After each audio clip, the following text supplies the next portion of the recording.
आपल्याला mindful eating practice करायचं, आपल्याला कंट्रोल करायचं नाहीये किंवा कमी खाणं असं नाही करायचं. 50% न्यूट्रिशन, 10% व्यायाम आणि उरलेले 40% is how you are managing your emotions.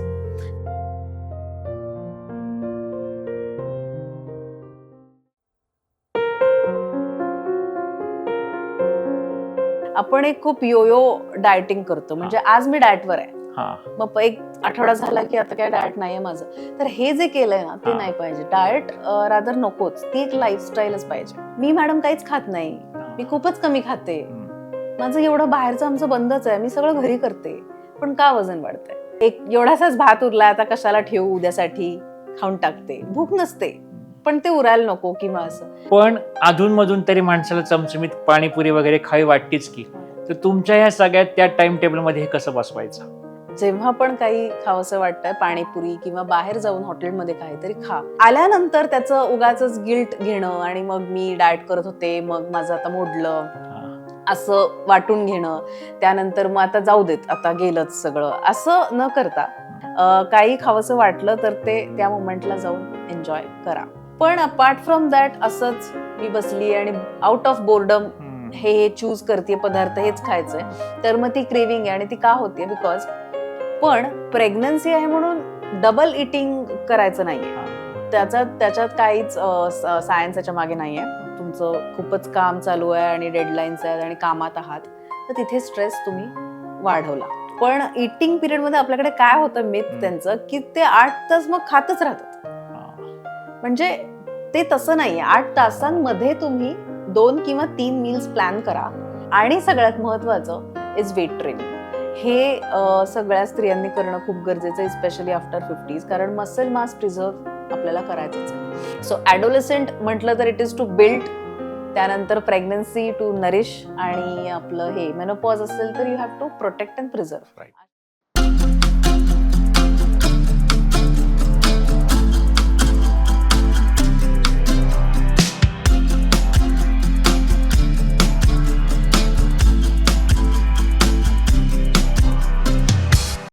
नमस्कार, जगण्यातील काहीच्या एका नव्या एपिसोडमध्ये आपल्या सर्वांचं स्वागत.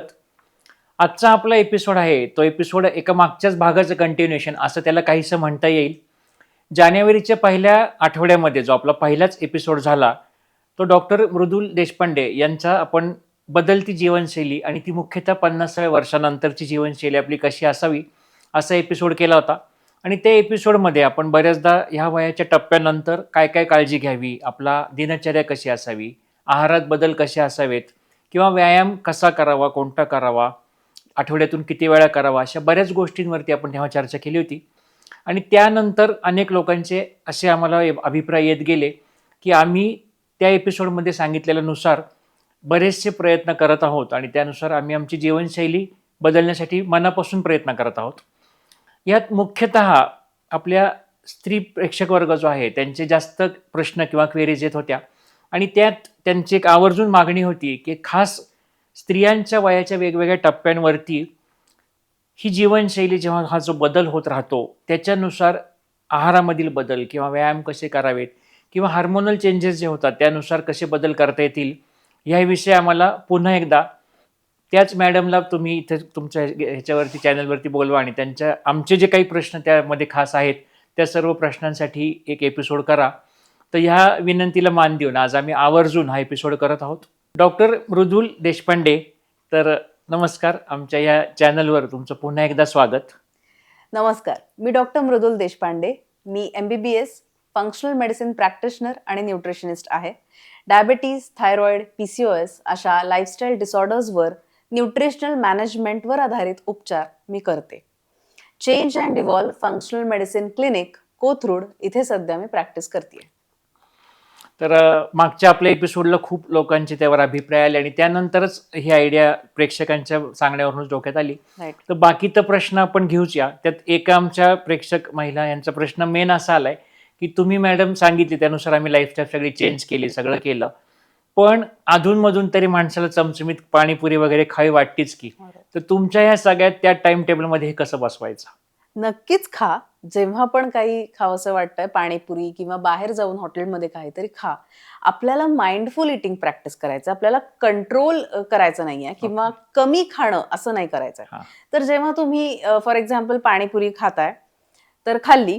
आल्यानंतर त्याचं उगाचच गिल्ट घेणं आणि मग मी डाएट करत होते, मग माझं आता मोडलं, हा. असं वाटून घेणं. त्यानंतर मग आता जाऊ देत, आता गेलंच सगळं, असं न करता हम्म. खाल्लं, एन्जॉय करा ती मूव्हमेंट हम्म. आणि आल्यानंतर संध्याकाळ असेल तर तेव्हाचं जे डिनर असणार आहे, तिथे आपण काहीतरी बदल करू. ओके. तर तिथे परत तसंच दुपारसारखं खाण्यापेक्षा आपण एखादं सूप म्हणा किंवा फक्तच काहीतरी उकडलेली अंडी खाल्ली आहेत. तर असंच काहीतरी खाऊ शकतो. त्याचबरोबर अजून एक आता ऑप्शन आहे हंग कर्ड म्हणजे चक्का आणि त्यात जराशी फळं टाकून असं एक रात्रीसाठी पण छान होऊ शकतं, ज्यामधनं तुम्हाला कुठेतरी गोड खाल्ल्यासारखंही वाटतं आणि दुसरी गोष्ट हंग कर्ड म्हणजे चक्का असल्यामुळे प्रोटीनही जातं. तर आपण थोडंसं परम्युटेशन कॉम्बिनेशन करणं गरजेचं आहे. काही खावंसं वाटलं तर ते त्या मोमेंटला जाऊन एन्जॉय करा. अच्छा. मी मुद्दामच सुरुवातीला एक असा लाईट नोटवरती पहिला एक प्रश्न घेतला, कारण आता आपण जो एपिसोड करतोय खास स्त्रियांसाठीचा एपिसोड आहे. तर एक मुख्य प्रश्न असा आहे की वयाच्या वेगवेगळ्या टप्प्यांवरती म्हणजे तरुण वय किंवा प्रेग्नन्सीचं वय आणि नंतर मेनोपॉजचा पिरियड, ह्या टप्प्यांवरती आहार किंवा जीवनशैली ही कशी बदलत जाणं अपेक्षित आहे? वयानुसार किंवा हे जे स्टेजेस आहेत त्या अकॉर्डिंगली येस न्यूट्रिशन थोडंसं चेंज करणं गरजेचं आहे. तर जेव्हा आपण ॲडोलसन्स किंवा प्युबर्टी असं म्हणतो, तर ते एक वाढीचं वय आहे. त्यामुळे इथे तुम्ही सगळं व्यवस्थित खाल्लं पाहिजे. ह्यामध्ये उगाचच जर फॅड काही डाएट केले किंवा हम्म. अंडर इटिंग केलं, हम्म. एक्स्ट्रीम डाएट, क्रॅश डाएट, तर असं करण्यात काही अर्थ नाहीये. हम्म. त्यामुळे इथे प्रोटीन तुमच्या आहारात असू देत. त्यानंतर बाकीच्या जर गोष्टी आहेत म्हणजे भाज्या म्हणा, फायबर सोर्ससाठी ते चांगल्या प्रमाणात असू देत. आता इथे स्पेशली स्त्रिया म्हणजे मुली त्यांचं मेन्सेस चालू होतात, सायकल चालू होते. त्यामुळे आयर्न डेफिशियन्सी होऊ शकते. त्यामुळे आयर्नच्या सप्लिमेंट्स घेतलं तरी काही हरकत नाही. जर ते फूडमधनं तेवढं कारण आपलं जात नाही इतकं म्हटलं तर तसं. सो इथे सप्लिमेंट्स घेणं गरजेचं आहे. तर अशा वेमध्ये आपल्याला ते चेंजेस करायचे आहेत. आता तीच स्त्री जेव्हा प्रेग्नंट राहते, प्रेग्नन्सी येते, तर इथे सेम तिला तिचं प्रोटीन मेंटेन ठेवायचं आहे. पण इथे जास्त रोल जो होतो तो म्हणजे आपल्या सप्लिमेंट्सचा, मायक्रोन्यूट्रिएंट्स. कारण तिला आयर्न फॉलिक ॲसिड तर दिलंच जातं. त्याचबरोबर कॅल्शियम पाहिजे, मॅग्नेशियम पाहिजे घ्यायला आणि ह्याचा जर जर सोर्स फूड सोर्स असेल तर तो काय आहे तर हिरव्या पालेभाज्या वगैरे आहेत. पण आपण इतक्या भाज्या मॅसिव्ह क्वांटिटी खावी लागते. त्यातनं मग कुठेतरी एक जेवढं गरजेचं आहे मायक्रोन्यूट्रिएंट ते मिळतं आणि तेवढं पॉसिबल नाहीये खाणं. सो इथे सप्लिमेंट्स आपल्याला जरा घ्यावे लागतात. ओके. पण प्रेग्नन्सी आहे म्हणून डबल इटिंग करायचं नाहीये. त्याच्यात काहीच सायन्स याच्या मागे नाहीये. ओके. त्या स्त्रीने वेळेवर जेवलं पाहिजे आणि व्यवस्थित भरपूर जेवलं पाहिजे. त्यामुळे तिचे क्रेविंग्स तिला होणार नाहीत. कारण तिचं जर प्रोटीन सफिशियंट असेल तर. सफिशियंट प्रोटीन म्हणजे काय? की साधारण 2-2-2 म्हणजे 2 अंडी सकाळी, दुपारी 2 आणि रात्री 2 अशी ती जर ठेवतीये, तर आपण जे क्रेविंग्स होतात म्हणतो, ते जरा होणार नाहीत. आणि हे नॉर्मल आहे. तर ह्यातनं बेबीलाही व्यवस्थित सगळं पोषण, न्यूट्रिशन मिळणार आहे. राईट? तर हे प्रेग्नन्सीमध्ये झालं. इथे जर तुम्ही ती प्रेग्नंट राहिली आहे, मग पॅम्पर करायचंय, मग ओव्हर इटिंग झालं, कार्बोहायड्रेट वाढले, आपल्याकडे आहे 2 जीवांची झाली म्हणून असं. तर इथे त्याचा एक नेगेटिव्ह किंवा ड्रॉबॅक काय आहे, तिला जेस्टेशनल डायबिटीज लागू शकतो ह्याच काळात. आणि तसं बघितलं तर डिलिव्हरी झाल्यानंतर तो जातो, नॉर्मलही होतो.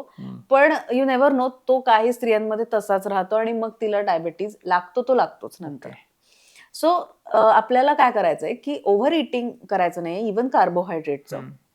आणि तिला क्रेविंग्स होऊ नयेत ह्यासाठी तिने बॅलन्स्ड मील घेणं गरजेचं आहे. असं. आणि यातनं आता आपण नॉन व्हेजिटेरियन आहे तर अंडी सांगितले, व्हेजिटेरियन स्त्रीने काय खाल्लं पाहिजे? व्हेजिटेरियन मध्ये मी म्हटलं तसं की कडधान्यांचे डोसे आता होतात छान, मुगाचे डोसे वगैरे. त्याच्यानंतर आहेत पनीर बुर्जी केली तुम्ही, पनीर बुर्जी अशी चालेल. त्यानंतर हंग कर्ड म्हटलं तसं. आणि व्हे प्रोटीन हे व्हेजिटेरियन्सनी म्हणजे इन्क्लूड करणं आहारात गरजेचं आहे, रिस्पेक्टेटिव्ह ऑफ तुम्ही व्यायाम करताय किंवा नाही करत. अच्छा. त्याच्याबद्दलही आपल्याकडे एक जराशी भीती आहे, पण ते गरजेचं आहे प्रोटीन. तुम्ही व्यायामच करताय म्हणून ते घ्यायचं असं नाही. कारण जर व्हेजिटेरियन असाल तर इथे आपल्याला डायटरी सोर्स खूप कमी आहेत, ॲनिमल सोर्स. ओके, कारण मूग आणि मसूर, मटकी हे सगळे जे कडधान्य त्यात प्रोटीन आहे, पण कार्बोहायड्रेट्स पण आहेत. त्यामुळे तो एक आपण म्हणतो की इनकम्प्लीट प्रोटीन सोर्स, आणि ॲनिमल सोर्स हा कम्प्लीट सोर्स आहे. सो ते कमी असल्यामुळे आपल्याला हे जर ऍड केलं तर काहीच हरकत नाही.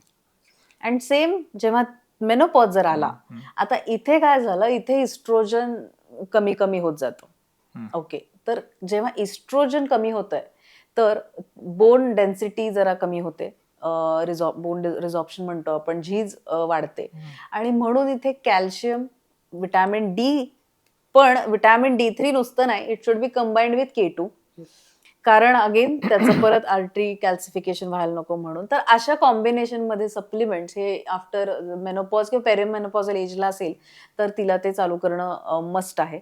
आणि सगळ्यात महत्वाचं is weight training.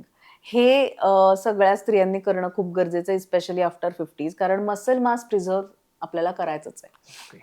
So adolescent म्हटलं तर इट इज टू बिल्ड, त्यानंतर प्रेग्नन्सी टू नरिश, आणि आपलं हे मेनोपॉज असेल तर you have to protect and preserve. अशा वे मध्ये आपण इव्हॉल्व्ह व्हायला पाहिजे न्यूट्रिशन. इस्ट्रोजनचा तर विषय निघाला, आपण हे म्हणतो तर इस्ट्रोजन डॉमिनन्स ही एक टर्मिनॉलॉजी ऐकली जाते बऱ्याचदा, तर ते काय असतं नक्की? आता इस्ट्रोजन फिमेल रिप्रोडक्टिव्ह हॉर्मोन आहे, जो गरजेचा आहे फॉर, आपण म्हणूया, सायकल्स रेग्युलर येण्यासाठी, ओव्ह्युलेशन होण्यासाठी, कारण अनओव्ह्युलेशन पण होतं स्त्रियांना. त्यामुळे या सगळ्यासाठी इस्ट्रोजन गरजेचं आहे. दुसरं म्हणजेच काय की आपण म्हणूयात की बाकीचे जे काही चाइल्ड बिअरिंग ती असणार आहे फिमेल, म्हणून तिच्यामध्ये एक नॅचरली इस्ट्रोजन असतं, आणि त्याच्यामुळे फॅट डिपॉझिशन पण असतंच आधीपासून, विच इज हेल्दी.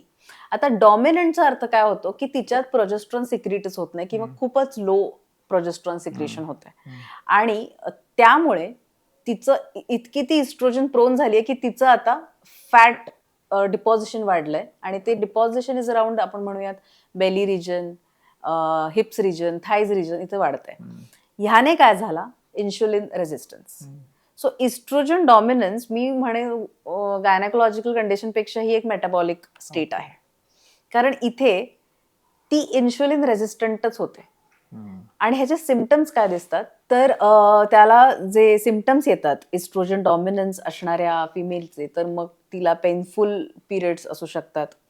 त्यानंतर तिचं PMS म्हणजे प्री मेन्स्ट्रुअल सिंड्रोम जे म्हणतो आपण, बिफोर मेन्सेस, तर तो सिव्हिअर असू शकतो, जिथे अँझायटी, मूड स्विंग्स खूप होतात. त्यानंतर ड्युरिंग पिरियड, त्या 5 दिवस आधी 5 दिवस नंतर असं तिला मायग्रेन सुद्धा होतो जर असेल, तर हे सगळे इस्ट्रोजन डॉमिनन्सचे सिम्पटम आहेत. त्यामुळे ही एक मेटाबॉलिक स्टेट आहे. इथे रूट कॉज आयडेंटिफाय करणं गरजेचं आहे, रादर दॅन आपण गायनेकोलॉजिकल फार बघितलं तर. सो इथे इन्शुलिन रेझिस्टंट स्टेज तिची असू शकते. ओके. आणि मगाशी बोलताना जो एक विषय निघाला होता की क्रेविंग्ज असतात किंवा स्ट्रेसफुल इटिंग असतं, ओव्हर इटिंग असतं, तर ह्या सगळ्या टर्म्स कशा वर्क करतात? क्रेविंग्स मी म्हणेन की तसं ते सायकोलॉजिकल इतकं नाहीये, कारण जर नॉर्मली आपण आहोत, इन अ मंथ आपण म्हणूयात, एक फिमेल आहे, तिला काहीतरी क्रेविंग होत आहे, वी हॅव टू आयडेंटिफाय तिचा कुठला डे आहे. जर ते ड्युरिंग मेन्सेस किंवा मेन्सेसच्या आधी असेल तर बॉडी इज डिमांडिंग, कारण इकडे काय झालं, इथे प्रोजेस्ट्रॉन तुमचं आता वाढलंय, आणि प्रोजेस्ट्रॉन असं हॉर्मोन आहे जे तुम्हाला रिलॅक्स करतं, म्हणजे ते तुम्हाला असं, यू हॅव टू काम डाऊन नाव असं. आता ह्या फेजमध्ये, म्हणजे आपण म्हणूयात की 14th डे ऑफ मंथ नंतर पुढचे जे 15 दिवस आहेत, तिथे तुमचं जर ते प्रोजेस्ट्रॉन जास्त असेल, अँड यू आर लाईक, तुमचं खूपच काम चालू आहे आणि डेडलाईन्स आहेत आणि कामात आहात, तर तिथे स्ट्रेस तुम्ही वाढवला, राईट, स्ट्रेस वाढवला, आणि मग सायकल ही पुढे जाऊ शकते, असं होऊ शकतं. आता तिथे क्रेविंग्स होत आहेत आणि तुम्ही अंडर इट करताय किंवा मग कंट्रोल करताय असं काहीतरी, तर मग त्याचा बॅड इफेक्ट होऊ शकतो. सो आपल्याला ते बघायचंय की तो पिरियड कुठला आहे. जर ते डेट तिची जवळ आली आणि तिला हे खावंसं वाटतंय, तर इट्स बेटर की ते खा, गोड म्हणा किंवा कार्ब्स म्हणा काहीतरी. पण अपार्ट फ्रॉम दॅट असंच मी बसली आणि आउट ऑफ बोर्डम हे चूज करते पदार्थ, हेच खायचंय, तर मग ती क्रेविंग आहे. आणि ती का होते? बिकॉज तुमच्या बॉडीमध्ये काहीतरी डेफिशियंट आहे. डेफिशियंट काय असतं? तर दॅट इज, मी म्हणेन की सॉल्ट. म्हणून आपल्याला जी क्रेविंग होते ती अशी नमकीन किंवा काहीतरी असं सॉल्टी म्हणूया, अशी क्रेविंग होते आपल्याला. तर खरं तर लगेचच एक सॉल्ट वॉटर प्यायलं तर ती जाते, पण आपण कार्ब्स खातो, म्हणजे काहीतरी खमंग किंवा असं काहीतरी खातो. सो आयडियली जी क्रेविंग होते बिकॉज की you are low on salt. Okay. And जितकं पण लो ऑन सॉल्ट राहू तेवढं शुगर जास्त खावीशी वाटते. अच्छा. तर असं ते क्रेविंगचं आहे. सो ती फिमेल जर असेल तर तिने जर असं आयडेंटिफाय करावं की ओके मला का होतंय, काय डीट आहे का, आणि असेल तर जस्ट रिलॅक्स होऊन एन्जॉय थोडंसं करावं. ते नेसेसरी आहे बॉडीसाठी. आणि बऱ्याच आमच्या प्रेक्षकांचा कॉमन प्रश्न आलाय की नेहमी आम्हाला आता डाएट करायचे, वजन वाढलं, हे करायचंय. तर हा एक प्रकार आहे, ठीक आहे बाबा, लॉंग टर्म चांगलं आहे तुमचं, त्याचं एम छान, तुमचं चांगलं गोल छान आहे, पण ह्याकडे शॉर्ट टर्म गोष्टीकडे असं पाहावं का एक लॉंग टर्म गोल अचीव्ह करायचे तर थोडासा वेळ घेणार आहे, थोडा पेशन्स दाखवणं गरजेचं आहे. हे कसं पाहणं जास्त योग्य आहे याच्याकडे? हो, अर्थातच लॉंग टर्म. आपण एक खूप योयो डाएटिंग करतो, म्हणजे आज मी डाएटवर आहे, मग एक आठवडा झाला की आता काय डाएट नाहीये माझं, तर हे जे केलंय ना ते नाही पाहिजे. डाएट रादर नकोच, ती एक लाईफस्टाईलच पाहिजे. म्हणजे फॉर एक्झाम्पल 7 नंतर माझं डिनर बंदच, म्हणजे माझ्यासाठी किचन क्लोज. मग तुम्ही कुठेही नातेवाईकांकडे असाल, तुम्ही बाहेर कुठे आहात, तर तो रूल सेमच राहणार. ही झाली तुमची लाईफस्टाईल. तर लाईफस्टाईल करणं गरजेचं आहे. इस्पेशली आपल्याकडे प्रॉब्लेम काय, आपल्या बायका ज्या आहेत त्या कायम एका डिनायल मोडमध्ये असतात. म्हणजे मी मॅडम काहीच खात नाही, मी खूपच कमी खाते, माझं एवढं बाहेरचं आमचं बंदच आहे, मी सगळं घरी करते, पण का वजन वाढतंय? तर तो जो त्याचा मागचा प्रॉब्लेम असा आहे की येता जाता बरणी उघड काहीतरी खा, असं तोंडात टाकणं हे बायकांचं खाणं आहे. त्या बसून असं छान जेवत नाहीत. त्यामुळे चव बघताना, स्वयंपाक करताना खा, एक एवढासाच भात उरला आता कशाला ठेवू उद्यासाठी, खाऊन टाकते, भूक नसते पण ते उरायला नको किंवा असं. इथे आपण काय करतोय की इन्शुलिन सतत स्पाइक होतंय आणि विनाकारण वजन वाढायला आपण स्वतःच इन्व्हाइट करतो. मग इथे ते मधले जे गोष्टी आहेत ना त्या इग्नोर, त्या लक्षात राहत नाहीत, आणि मग आपल्याला असं विचारून मी बाहेरचं खात नाही, मी काहीच खात नाही, एवढं तरी का वजन वाढत? म्हणजे लॉंग टर्म गोल म्हणून पाहणे, जीवनशैली हा त्यातला सगळ्यात महत्वाचा खरा मुद्दा आहे असा. जीवनशैली, राईट. आणि त्याचबरोबर 2 आणखी गोष्टी असतात की आता व्यायाम पण आम्ही नीट करतोय, डाएट पण आमचं आता नीट ठेवलंय, तर स्ट्रेस ही गोष्ट किंवा झोप, ह्या 2 गोष्टी, ह्या गोष्टी कशा एफेक्ट करतात? मी एक हे सांगते, 50% न्यूट्रिशन, 10% व्यायाम, आणि उरलेले 40% is how you are managing your emotions. कारण फक्त आपण 80-20 रूल ऐकलाय की 80% डाएट आणि 20% व्यायाम, पण तसं नाहीये. तुम्ही जाताय जिमला वगैरे किंवा पळताय आणि डोक्यात सतत विचार चालू आहेत, तर त्या पळण्याला किंवा त्या एक्सरसाइजला काहीच अर्थ नाही. एकदम माइंड रिलॅक्स पाहिजे आणि 8 तासांची गाढ झोप ही मस्ट आहे. मगच ते केलेला तो व्यायाम, ते न्यूट्रिशन, म्हणजे जे काय आपण डाएट करतोय किंवा त्याचा सगळ्याचा रिझल्ट त्या झोपेतच येतो. म्हणजे रिकव्हरी म्हणतो आपण, मसल रिकव्हरी म्हणा, तर ती झोपेत होते.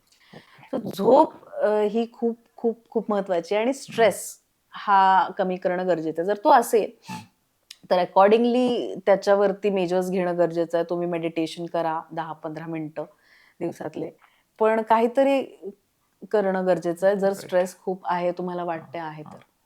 आणि जनरली आता ऑर्थोपेडिक प्रॅक्टिस करताना आमच्या पण नेहमी पाहण्यात येतं की बरेचदा नेक पेन आहे, बॅक पेन आहे, याच्यामध्ये ते मसल पेन असतं, बऱ्याचदा ते स्ट्रेस रिलेटेड असतं. कित्येकदा ते नोटीस केलं जात नाही. बऱ्याचदा लोकांचं असं म्हणणं असतं की काम खूप आहे आम्हाला, त्याच्यामुळे तर दुखणार स्नायू अंग, पण कित्येकदा सर्व इन्व्हेस्टिगेशन करून ते नॉर्मल येतात आणि तरीही ते कमी होत नाही. यातनं एक दुसरा पॉईंट असा असतो की बऱ्याचदा की फॅट कंटेंट असं जेव्हा आपण बऱ्याचदा म्हणतो, तर असं असतं का की स्त्रियांची एक बिल्डच अशी असते की त्यामध्ये फॅटचं कंटेंट हे जास्त असतं का पुरुषांपेक्षा? येस. आता जर फर्स्ट बघितलं आपण तर ते स्ट्रेस रिलेटेड अशा काही गोष्टी आहेत, नेक पेन, बॅक पेन, आणि त्यात बैठी जर असेल जीवनशैली तर हे खूप कॉमन आहे. ज्यांचं सिडेंटरी खूप आहे काम, त्यांनी तर अर्थातच जिम करणं खूप मस्ट आहे, गरजेचं आहे त्यासाठी. आणि फिमेल्स असतील त्यांचं फॅट डिपॉझिशन हे किंवा पर्सेंटेज म्हणूया हे जास्त आहे दॅन मेल्स. कारण मी म्हटलं तसं त्यांना सायकल्स रेग्युलर होण्यासाठी इस्ट्रोजन लागतं आणि ते फॅट चांगला आहे म्हणजे लो फॅट पर्सेंटेज नाही तर गुड मॉडरेट आहे तर ते मदत करतं. ओव्ह्युलेटरी सायकलसाठी मदत करतं. आता प्रेग्नन्सी स्टेज जेव्हा येते त्यासाठी पण हे फॅट उपयोगाचं आहे. पण जर त्याचं पर्सेंटेज वाढलं ते म्हणजे जोपर्यंत हिप आणि थाईज मध्ये आहे इट इज सेफ. पण जर त्या स्त्रियांचं आपण स्त्रियांचं पोटाची चरबी वाढली तर ते व्हिसरल फॅट कडे जातं आणि तिथे मग घातक आहे. म्हणजे त्याचं आपण म्हणूया मोर दॅन 35% जर ते गेलं फॅट तर तिथे तिला मेटाबॉलिक सगळे डिसऑर्डर सुरू होऊ शकतात. त्यामुळे नॉट टू लो फॅट आणि नॉट टू हाय तर ते किती तर 20 ते 30% बॉडी फॅट आपल्याला फिमेल्सचं पाहिजे. अच्छा. पण हे सगळं आता समजा आपण आता 50 नंतरच हा विषय जर काढला तसं काय काय तपासण्या करून घेणं गरजेचं आहे स्त्रियांनी ह्या वयामध्ये? हो, जनरल आपण म्हणूयात CBC वगैरे ते तर बेसिक आहे. लिपिड प्रोफाईल आहे. डायबिटीज म्हटलं तर HbA1c, फास्टिंग हे सगळं आपली जी रेग्युलर टेस्ट इन्व्हेस्टिगेशन आहेत ते आले. पण अपार्ट फ्रॉम दॅट एक हॉर्मोन चेकअप खूप करणं गरजेचं आहे. कारण PCOS प्रोफाईल बघणं गरजेचं आहे. ज्या ॲडोलेसेंट आहेत मुली त्या, कारण आता खूप अर्ली पण आली आहे PCOS डायग्नोसिस. म्हणजे जस्ट मेनार्के आलंय तिला आणि पुढच्या 2 वर्षातच PCOS असं पण झालेलं आहे. तर थोडंसं आपण हॉर्मोनल हेल्थकडे लक्ष दिलं पाहिजे. म्हणजे जसं तुम्ही मेटाबॉलिक हेल्थ चेकअप करता आठवणीनं तसंच बायकांनी सगळे आपले रिप्रोडक्टिव्ह हॉर्मोन्सची टेस्ट एकदा करणं गरजेचं आहे. त्याच्यामध्ये पण तुमचं काय आहे वर खाली ह्याच्या अकॉर्डिंगली मग ट्रीटमेंट आपण घेऊ शकतो. आणि वर्षातनं साधारण एकदा करणं अपेक्षित आहे? हॉर्मोन टेस्ट तरी तुम्ही एक साधारण आपण म्हणूयात की 6 महिन्यांनी करा. बस 2दा म्हणजे वर्षातनं तेवढं तरी ठीक आहे. पण मेटाबॉलिक हे जर असं एक 3 महिन्यांनी केली तरी हरकत नाही. आणि आपण मगाशी जेवणाचं जे वेळा सांभाळणं म्हणतो तर जनरली एक इंटरमिटेंट फास्टिंग हा शब्द एक नेहमी ऐकला जातो. तर खरा हा कन्सेप्ट जरा जास्त नीट एलॅबोरेट करता येईल का? येस, इंटरमिटेंट फास्टिंगचा अर्थ काय आहे की आपल्याला एक स्पेसिफिक विंडो द्यायचा आहे ज्या वेळात तासांमध्ये मी खाईन, खाण्याचा विंडो, आणि उरलेले तास काहीच खाणार नाही. ॲब्स्टिनन्स फ्रॉम फूड, तो फास्टिंग विंडो. मग कॉमन जो केला जातो तो अगदी बिगिनरसाठी जे सुरुवात करणार आहेत तर त्यांना 12:12 म्हणजे 12 तासांचा इटिंग पिरियड आणि 12 तास काहीच नाही खायचं. त्यातली तर एक 8 तासांची झोपच झाली. सो जे काही उरलेले आहेत त्यात तुम्ही खाणार नाही उरलेले 4 तास. आणि जे 12 तास उरलेले आहेत त्यामध्ये आपण 3-3-3 असं मील प्लॅन करायचं. Breakfast, lunch, dinner. आता अपार्ट फ्रॉम 3 मील मध्ये आधी नाही खायचं. त्या 3 मील्स मध्येच आपल्याला पूर्ण मील करायचंय. आणि दुसरा कॉमन जो यूज केला जातो तो म्हणजे 16:8, 16:8. ह्यामध्ये 8 तासांच्या विंडो मध्ये तुम्ही खाणार. 2 मील्स करा, 3 करा आणि उरलेले परत 16 तास फास्टिंग. आता फास्टिंग एका पॉइंटला जमतं लोकांना. म्हणजे ब्लॅक कॉफी पिऊ शकता, सॉल्ट वॉटर असं जमतं. पण इटिंग पिरियड मध्ये आपल्याकडे काय होतं मिथ त्यांचं की ते 8 तास मग खातच राहतात. म्हणजे ते तसं नाहीये. 8 तासांमध्ये तुम्ही 2 किंवा 3 मील्स प्लॅन करा. पण एक मील झालं, एक हार्डली 20 मिनिटाचं एक जेवण झालं आपलं, अगेन स्टॉप एक 9 वाजता वगैरे. मग 12-1ला तुमचं लंच आणि आपण एक साधारण आता 16 तासांचं हे आहे त्यामुळे आपण एक 7ला डिनर एंड करू. मग 7ला एंड केलं तर हे 3च खाणं असं पाहिजे. मध्ये आधी परत नाही. अँड अगेन नेक्स्ट 16 तास तुम्ही परत फूड नाही. जेवणाच्या रोजची वेळ फिक्स ठेवणं हे तितकंच इम्पॉर्टंट आहे का? म्हणजे म्हणजे आयडियली एक पाहिजे आपली वेळ. कारण मग त्या वेळेत ना आपले जे काही मी म्हटलं तसं की जे सिक्रिशन होतं एन्झाईम्स वगैरे ते सगळे सिक्रीट होतात तेव्हा आणि आपल्याला भूक लागते. अपार्ट फ्रॉम दॅट मध्ये आधे थोडंसं आपण टाळायला पाहिजे खाणं. बरेचसे जे प्रश्न बेसिक ह्या सगळ्या विषयावरती ते कव्हर झाले, त्या सगळ्यातनं एक टेक अवे मेसेज म्हणून असं काय सांगता येईल? येस, ह्यातनं तर जर स्त्रियांनी एक फक्त करणं पाहिजे की माझं असं एक खूपच म्हणणं आहे की घरातलं काम करणं म्हणजे व्यायाम नाही. त्यांनी जो व्यायाम करायचा आहे तो एक स्वतःला एक आपण म्हणूया अर्धा ते पाऊण तास स्वतःसाठी देणं गरजेचं आहे. त्यामध्ये तुम्ही 10 मिनिटं मेडिटेशन करा, वॉकिंगला जा आणि जमल्यास स्ट्रेंथ ट्रेनिंग करा. कराच असं माझं तर म्हणणं आहे, करायलाच पाहिजे, खूप महत्वाचं आहे स्ट्रेंथ ट्रेनिंग. आणि असं जर कराल तर जे क्रॉनिक डिसऑर्डर्स आहेत, जे रादर आपण म्हणूया 60-65 नंतर यायचे, जे आता खूप अलीकडे आलेत, ते आपण थोडे अजून पुढे ढकलू शकतो. सो असं थोडंसं करायला पाहिजे. या सगळ्या चर्चेत एक महत्वाचा सगळ्यात मुद्दा होता की ह्याच्याकडे एक जीवनशैली म्हणून पाहणं गरजेचं आहे. एक तात्पुरता काहीतरी उपाय की हे झालं म्हणून हे बंद केलं किंवा चालू केलं, राईट, असं करण्यापेक्षा. आणि ही नेव्हर एंडिंग प्रोसेस. आणि एकदा तो संस्काराचा भाग झाला, म्हणजे आम्ही आता तो मॅरेथॉनचा मागे एक एपिसोड केला त्यांच्याशी, तिथं तेच होतं की ते एकदा तुम्ही पळायला लागला, रोज हे लागला, की जे आधी अशक्य वाटायचं आपण 1 किलोमीटर तरी पळू शकू का, तर ती माणसं त्यानंतर त्यांना असं ते रेस्टलेस होतात की मग आज एवढं केलं नाही, तर ते चांगल्या गोष्टीचं पण ती सवय लागल्यानंतर आपला तो जीवनशैलीचाच भाग बांधल्यासारखं होतो. तर ह्याही एपिसोड नंतर आणखी बरेच प्रश्न येणार, कारण हा खूप एक व्हास्ट विषय आहे. आणखी वेगळ्या पद्धतीने ह्या विषयाकडे आणखी काही प्रश्नांसह घेता येईल, पण ह्यातून एक खूप मौल्यवान माहिती आपल्या कमी वेळामध्ये नक्कीच मिळाली असं मला वाटतंय. तर याच्या एपिसोड नंतर तुम्हाला आणखी काही प्रश्न असतील तर नक्की कळवा. आणि हा एपिसोड करण्यामागचं मेन कारण तुमच्या सर्वांचाच आग्रह आणि तुमच्या सर्वांचे आलेले प्रश्न, यातूनच आपण हे आता परत चर्चा केलेली आहे. अजूनही चॅनल सबस्क्राईब केलं नसेल तर आवर्जून सबस्क्राईब करा. आणि पुढच्या एका नव्या एपिसोडमध्ये आपण एका नवीन गेस्ट बरोबर पुन्हा एका नवीन विषयावर चर्चा करूया. तोपर्यंत थँक्यू.